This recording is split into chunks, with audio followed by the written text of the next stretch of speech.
ਤੋਂ ਮੇਨ ਜਿਹੜਾ ਸਰਵਾਈਕਲ ਦੀ ਬਿਮਾਰੀ ਚੱਲਦੀ ਪਈ ਆ ਜਾਂ ਤੁਹਾਡੇ ਸ਼ੋਲਡਰ ਦੇ ਵਿੱਚ ਦਰਦ, ਐਲਬੋ ਟੈਨਸ ਜਾਂ ਬੈਕ ਪੇਨ, ਇਸ ਤਰ੍ਹਾਂ ਦੀਆਂ ਬਿਮਾਰੀਆਂ ਹੁੰਦੀਆਂ ਨੇ। ਜਦੋਂ ਆਪਾਂ ਨੂੰ ਦਰਦ ਹੁੰਦਾ ਤਾਂ ਅਸੀਂ ਕਈ ਤਰ੍ਹਾਂ ਦੀਆਂ ਪੇਨ ਕਿਲਰਸ ਖਾਂਦੇ ਆ, ਕਈ ਵਾਰ ਡਾਕਟਰ ਦੇ ਤੋਂ ਸਲਾਹ ਨਾਲ ਖਾਂਦੇ ਆ, ਕਈ ਵਾਰ ਡਾਕਟਰ ਦੀ ਇੱਕ ਵਾਰ ਸਲਾਹ ਦਿੱਤੀ ਹੋਈ ਬਾਰ-ਬਾਰ ਉਹੀ ਪੇਨ ਕਿਲਰਸ ਖਾਈ ਜਾਂਦੇ ਆ। ਕਈ ਵਾਰ ਉਹ ਸਾਡੇ ਲਈ ਕਾਫੀ ਹਾਨੀਕਾਰਕ ਹੋ ਸਕਦੀਆਂ ਨੇ।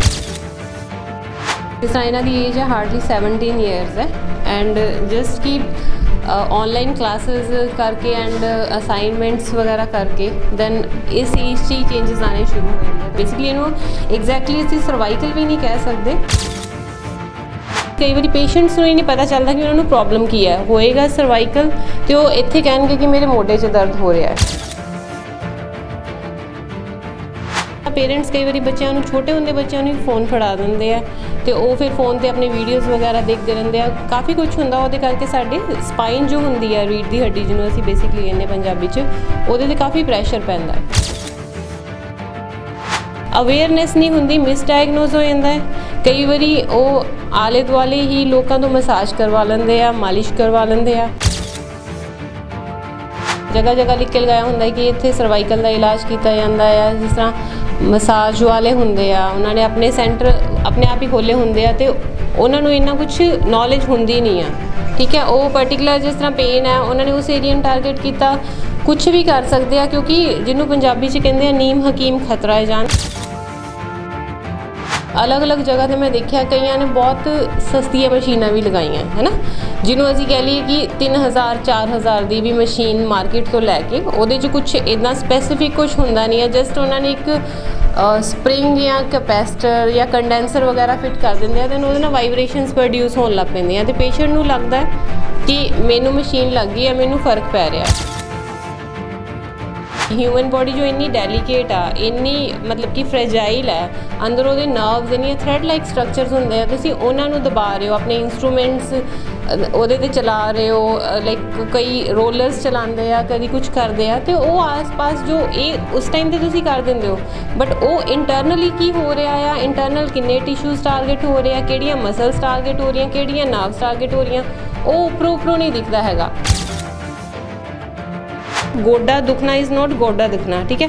ਇਹਦਾ ਲਿਗਾਮੈਂਟ ਟੀਅਰ ਵੀ ਹੋ ਸਕਦਾ ਹੈ, ਇਹਦਾ ਮੈਨਿਸਕਸ ਟੀਅਰ ਵੀ ਹੋ ਸਕਦਾ, ਇਹਦੀਆਂ ਮਸਲਸ ਟਾਈਟ ਵੀ ਹੋ ਸਕਦੀਆਂ, बोन भी कोई फ्रैक्चर हो सकती है, डिसलोकेशन भी हो सकती है, मतलब काफ़ी ये पिछे होंगे आ रीजनस।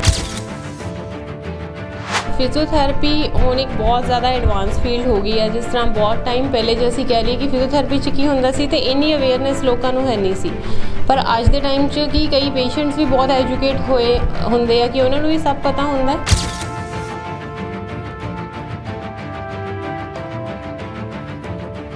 बिल्कुल इस रजेवियां भरी जिंदगी दे विच मनुख कई तरह दीयां बीमारियां दा भी पीड़ित हो जाता। जिस तरह नाल अजकल दा जिहड़ा समा हैगा रोज़ाना किसी ना किसी तकलीफ चों मनुख नूं लंघना पैंदा, खास करके जदों उम्र जिहड़ी है 40 तो उपर हो जाती है, शरीर दे विच कई थावां ते दर्द होण लग जाता। जिस तरह नाल अजकल सर्वाइकल दी बीमारी है, सब तो मेन जिहड़ा सर्वाइकल दी बीमारी चलदी पई आ जां तुहाडे शोल्डर दे विच दर्द, एल्बो टैनस जां बैक पेन, इस तरह दी बीमारियां हुंदियां ने। जदों आपां नूं पेन दर्द ਹੁੰਦਾ ਤਾਂ ਅਸੀਂ ਕਈ ਤਰ੍ਹਾਂ ਦੀਆਂ ਪੇਨ ਕਿਲਰਸ ਖਾਂਦੇ ਆ, ਕਈ ਵਾਰ ਡਾਕਟਰ ਦੇ ਤੋਂ ਸਲਾਹ ਨਾਲ ਖਾਂਦੇ ਆ, ਕਈ ਵਾਰ ਡਾਕਟਰ ਦੀ ਇੱਕ ਵਾਰ ਸਲਾਹ ਦਿੱਤੀ ਹੋਈ ਬਾਰ-ਬਾਰ ਉਹੀ ਪੇਨ ਕਿਲਰਸ ਖਾਈ ਜਾਂਦੇ ਆ। ਕਈ ਵਾਰ ਉਹ ਸਾਡੇ ਲਈ ਕਾਫੀ ਹਾਨੀਕਾਰਕ ਹੋ ਸਕਦੀਆਂ ਨੇ। ਲੇਕਿਨ ਇਸ ਯੁੱਗ ਦੇ ਵਿੱਚ ਜਿਸ ਤਰ੍ਹਾਂ ਨਾਲ ਕਈ ਲੋਕ ਨੇ ਕਈ ਮਾਲਿਸ਼ ਕਰਾਉਣ ਚਲੇ ਜਾਂਦੇ ਨੇ ਜਾਂ ਵੱਖ-ਵੱਖ ਥਾਵਾਂ 'ਤੇ ਲਿਖਿਆ ਹੁੰਦਾ ਇੱਥੇ ਹੱਡੀਆਂ ਦਾ ਇਲਾਜ ਕੀਤਾ ਜਾਂਦਾ, ਇੱਥੇ ਇਸ ਟੈਕਨੀਕ ਨਾਲ ਕੀਤਾ ਜਾਂਦਾ ਹੈਗਾ। ਕਈ ਵਾਰ ਉਹ ਟੈਕਨੀਕ ਦੇ ਵਿੱਚ ਫਸ ਕੇ ਅਸੀਂ ਉਸ ਰੋਗ ਨੂੰ ਹੋਰ ਵੀ ਵਧਾ ਲੈਂਦੇ ਹਾਂ। ਲੇਕਿਨ ਇਸ ਯੁੱਗ ਦੇ ਵਿੱਚ ਮੈਡੀਕਲ ਸਾਇੰਸ ਦੇ ਯੁੱਗ ਦੇ ਵਿੱਚ ਜਿਹੜਾ ਫਿਜ਼ੀਓਥੈਰੇਪੀ ਇੱਕ ਅਜਿਹੀ ਥੈਰੇਪੀ ਜਿਸ ਨਾਲ ਅਸੀਂ ਇਸ ਇਲਾਜ ਤੋਂ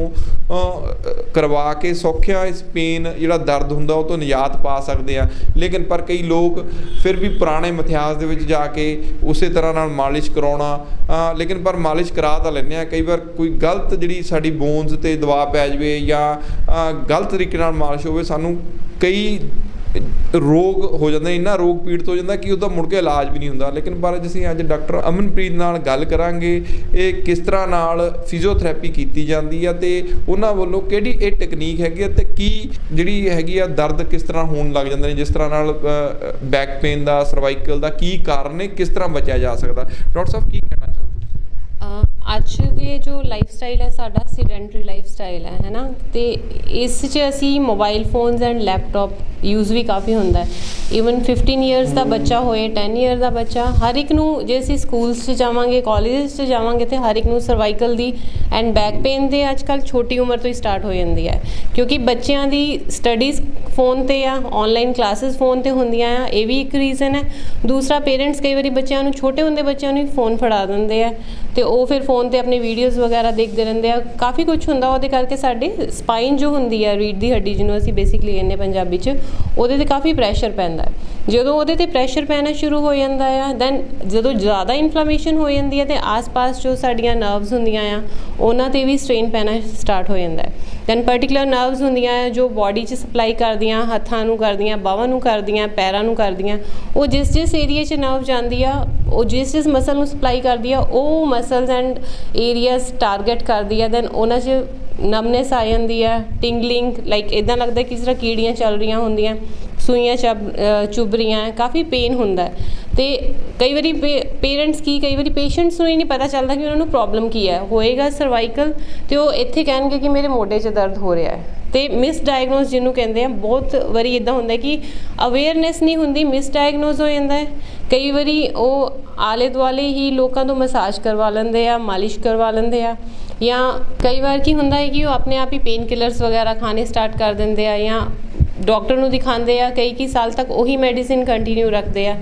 ਮੋਸਟ ਆਫ ਦਾ ਟਾਈਮ ਜਿਸ ਤਰ੍ਹਾਂ ਜਗ੍ਹਾ ਲਿਖ ਕੇ ਲਗਾਇਆ ਹੁੰਦਾ ਕਿ ਇੱਥੇ ਸਰਵਾਈਕਲ ਦਾ ਇਲਾਜ ਕੀਤਾ ਜਾਂਦਾ ਆ, ਜਿਸ ਤਰ੍ਹਾਂ ਮਸਾਜ ਵਾਲੇ ਹੁੰਦੇ ਆ, ਉਹਨਾਂ ਨੇ ਆਪਣੇ ਸੈਂਟਰ ਆਪਣੇ ਆਪ ਹੀ ਖੋਲ੍ਹੇ ਹੁੰਦੇ ਆ, ਅਤੇ ਉਹਨਾਂ ਨੂੰ ਇੰਨਾ ਕੁਛ ਨੌਲੇਜ ਹੁੰਦੀ ਨਹੀਂ ਆ, ਠੀਕ ਹੈ। ਉਹ ਪਰਟੀਕੂਲਰ ਜਿਸ ਤਰ੍ਹਾਂ ਪੇਨ ਹੈ, ਉਹਨਾਂ ਨੇ ਉਸ ਏਰੀਆ ਨੂੰ ਟਾਰਗੇਟ ਕੀਤਾ, ਕੁਛ ਵੀ ਕਰ ਸਕਦੇ ਆ, ਕਿਉਂਕਿ ਜਿਹਨੂੰ ਪੰਜਾਬੀ 'ਚ ਕਹਿੰਦੇ ਆ ਨੀਮ ਹਕੀਮ ਖਤਰਾ ਹੈ ਜਾਨ, ਅਤੇ ਵਿਦਾਊਟ ਪ੍ਰੋਪਰ ਨੌਲੇਜ ਤੁਸੀਂ ਹਿਊਮਨ ਬੋਡੀ ਜੋ ਇੰਨੀ ਡੈਲੀਕੇਟ ਆ, ਇੰਨੀ ਮਤਲਬ ਕਿ ਫਰੈਜਾਈਲ ਹੈ, ਅੰਦਰ ਉਹਦੇ ਨਰਵਸ ਇੰਨੀਆਂ ਥਰੈਡ ਲਾਈਕ ਸਟਰਕਚਰਸ ਹੁੰਦੇ ਆ, ਤੁਸੀਂ ਉਹਨਾਂ ਨੂੰ ਦਬਾ ਰਹੇ ਹੋ, ਆਪਣੇ ਇੰਸਟਰੂਮੈਂਟਸ ਉਹਦੇ 'ਤੇ ਚਲਾ ਰਹੇ ਹੋ, ਲਾਈਕ ਕਈ ਰੋਲਰਸ ਚਲਾਉਂਦੇ ਆ, ਕਦੀ ਕੁਛ ਕਰਦੇ ਆ, ਅਤੇ ਉਹ ਆਸ-ਪਾਸ ਜੋ ਇਹ ਉਸ ਟਾਈਮ 'ਤੇ ਤੁਸੀਂ ਕਰ ਦਿੰਦੇ ਹੋ, ਬਟ ਉਹ ਇੰਟਰਨਲੀ ਕੀ ਹੋ ਰਿਹਾ ਆ, ਇੰਟਰਨਲ ਕਿੰਨੇ ਟਿਸ਼ੂਜ਼ ਟਾਰਗੇਟ ਹੋ ਰਹੇ ਆ, ਕਿਹੜੀਆਂ ਮਸਲਸ ਟਾਰਗੇਟ ਹੋ ਰਹੀਆਂ, ਕਿਹੜੀਆਂ ਨਰਵਸ ਟਾਰਗੇਟ ਹੋ ਰਹੀਆਂ, ਉਹ ਉੱਪਰੋਂ ਨਹੀਂ ਦਿਖਦਾ ਹੈਗਾ। ਕਈ ਵਾਰੀ ਹੁੰਦਾ ਕਿ ਪੇਸ਼ੈਂਟ ਨੂੰ ਵਿਦਿਨ ਅ ਸਿਟਿੰਗ ਫਰਕ ਵੀ ਪੈ ਜਾਂਦਾ ਆ, ਕਿਸੇ ਦਾ ਕਈ ਵਾਰੀ ਤੀਰ ਨਿਸ਼ਾਨੇ 'ਤੇ ਲੱਗ ਜਾਂਦਾ ਹੈ, ਕਈ ਵਾਰੀ ਨਹੀਂ ਵੀ ਪੈਂਦਾ, ਉਹਨਾਂ ਦੀ ਪੇਨ ਵੱਧ ਵੀ ਜਾਂਦੀ ਹੈ। ਉਸ ਟਾਈਮ 'ਤੇ for a timing 1 to 2 hour ਹੁੰਦਾ ਕਿ ਸਰੀਰ ਥੋੜ੍ਹਾ ਗਰਮ ਹੋ ਜਾਂਦਾ ਆ, ਤੇਲ ਵਗੈਰਾ ਗਰਮ ਲਗਾ ਦਿੰਦੇ ਆ, ਅਤੇ ਉਹਦੇ ਨਾਲ ਉਹਨੂੰ ਫਰਕ ਵੀ ਪੈ ਜਾਂਦਾ। ਬਟ ਬਾਅਦ 'ਚ ਜਦੋਂ ਪੇਨ ਵੱਧਦੀ ਆ, ਰੇਡੀਏਟ ਹੋਣੀ ਸਟਾਰਟ ਹੋ ਜਾਂਦੀ ਆ, ਟਰੈਵਲ ਕਰਦੀ ਆ ਅੱਡ ਬੋਡੀ ਪਾਰਟਸ 'ਚ। ਈਵਨ ਕਈ ਬੈਕ ਦੇ ਕੇਸਿਸ ਇੱਦਾਂ ਦੇ ਹੁੰਦੇ ਆ ਕਿ ਉਹਨਾਂ ਨੂੰ ਇਹ ਹੀ ਨਹੀਂ ਪਤਾ ਚੱਲਦਾ ਕਿ ਉਹਨਾਂ ਦਾ ਯੂਰਿਨ ਦਾ ਪ੍ਰੈਸ਼ਰ ਬਣ ਰਿਹਾ, ਕਿ ਉਹਨਾਂ ਦੇ ਜੋ ਔਰਗਨਸ ਹੁੰਦੇ ਆ, ਬਲੈਡਰ ਨੂੰ ਵੀ ਜਿਹੜੀਆਂ ਨਰਵਸ ਜਾਂਦੀਆਂ ਆ, ਉਹ ਵੀ ਪ੍ਰੈਸ ਹੋ ਜਾਂਦੀ ਆ ਜਦੋਂ ਅਸੀਂ ਜ਼ਿਆਦਾ ਕਰਨੇ ਆ, ਅਤੇ ਇਨਕੰਟੀਨੈਂਸ ਹੋ ਜਾਂਦੀਆਂ, ਜਾਂ ਤਾਂ ਉਹਨਾਂ ਦਾ ਯੂਰਿਨ ਪੇਸ਼ੈਂਟਸ ਆਪਣੇ ਆਪ ਹੀ ਨਿਕਲੀ ਜਾਂਦਾ, ਜਾਂ ਤਾਂ ਉਹਨਾਂ ਨੂੰ ਪਤਾ ਹੀ ਨਹੀਂ ਚੱਲਦਾ, ਇੰਨੀ ਨਮਨੈਸ ਆ ਜਾਂਦੀ ਆ ਉਹਨਾਂ ਦੇ ਏਰੀਆਸ 'ਚ ਕਿ ਉਹਨਾਂ ਨੂੰ ਪਤਾ ਹੀ ਨਹੀਂ ਚੱਲਦਾ ਕਿ ਸਾਨੂੰ ਯੂਰਿਨ ਦਾ, ਬਾਵਲ ਦਾ ਜਾਂ ਸਟੂਲ ਦਾ ਪ੍ਰੈਸ਼ਰ ਵੀ ਪੈ ਰਿਹਾ ਆ। ਇੰਨੀ ਇਹ ਲਾਈਫ ਥ੍ਰੈਟਨਿੰਗ ਕੰਡੀਸ਼ਨ ਬਣ ਜਾਂਦੀ ਹੈ।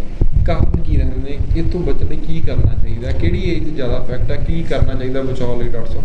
ਦੇਖिए सर, ऑलरेडी जिस तरह मैं कह चुकी हाँ कि इस प्रॉब्लम की पर्टिकुलर कोई एज नहीं है, क्योंकि अजकल छोटे जोड़े स्कूल गोइंग स्टूडेंट्स आ, बच्चे आ, उन्होंने भी ये सर्वाइकल एंड बैक पेन तो कॉमन आ, है ना। तो कई बार होंगे कि वो स्पोर्ट्स एक्टिविटीज़ च पार्टिसिपेट करते, कि पेरेंट्स को होंगे कि साडा बच्चा हर फील्ड च अगे होए, एक्सट्रा करिकुलर एक्टिविटीज़ च उन्होंने पार्टिसिपेट कराते हैं, स्पोर्ट्स च करवाते हैं, तो स्पोर्ट्स इंजरीज़ भी होंदियां आ कि बैक ते स्ट्रेन पै जांदा, नी ते स्ट्रेन पै जांदा आ, गेम्स वगैरह लगाते हैं। लिगामेंट एंड मैनिस्कस, जिन्हों असी पंजाबी च मैनिस्कस नूं वॉशर या कार्टिलेज कह दिंदे आ, वो सब एरियाज इनवॉल्व होंदे आ, ते उन्हां नूं कई वारी की कह दिंदे आ कि गलती उन्हां दी भी नहीं हुंदी, जस्ट एक सुपरफिशियल जिहा वो अपने आप ही डायग्नोस कर दिंदे कि साडे गोडा दुख रहा। हुण गोडा क्यों दुख रहा आ, गोडे दुखन दे पिछे किन्ने कारण है, इट्स मतलब ये सिर्फ गोडा दुखना इज़ नॉट गोडा दुखना, ठीक है।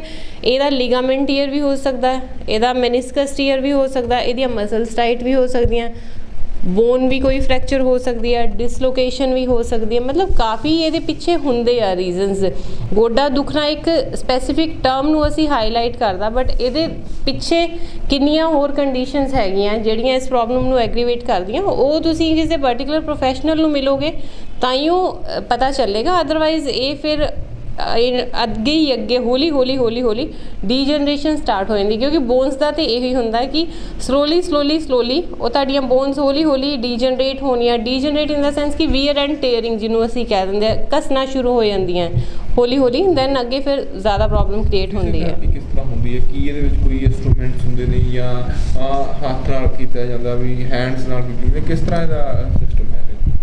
ਸਰ ਫਿਜ਼ੀਓਥੈਰੇਪੀ ਹੁਣ ਇੱਕ ਬਹੁਤ ਜ਼ਿਆਦਾ ਐਡਵਾਂਸ ਫੀਲਡ ਹੋ ਗਈ ਹੈ। ਜਿਸ ਤਰ੍ਹਾਂ ਬਹੁਤ ਟਾਈਮ ਪਹਿਲੇ ਜੇ ਅਸੀਂ ਕਹਿ ਲਈਏ ਕਿ ਫਿਜ਼ੀਓਥੈਰੇਪੀ 'ਚ ਕੀ ਹੁੰਦਾ ਸੀ, ਤੇ ਇੰਨੀ ਅਵੇਅਰਨੈਸ ਲੋਕਾਂ ਨੂੰ ਹੈ ਨਹੀਂ ਸੀ। ਪਰ ਅੱਜ ਦੇ ਟਾਈਮ 'ਚ ਕਿ ਕਈ ਪੇਸ਼ੈਂਟਸ ਵੀ ਬਹੁਤ ਐਜੂਕੇਟ ਹੋਏ ਹੁੰਦੇ ਆ ਕਿ ਉਹਨਾਂ ਨੂੰ ਵੀ ਸਭ ਪਤਾ ਹੁੰਦਾ।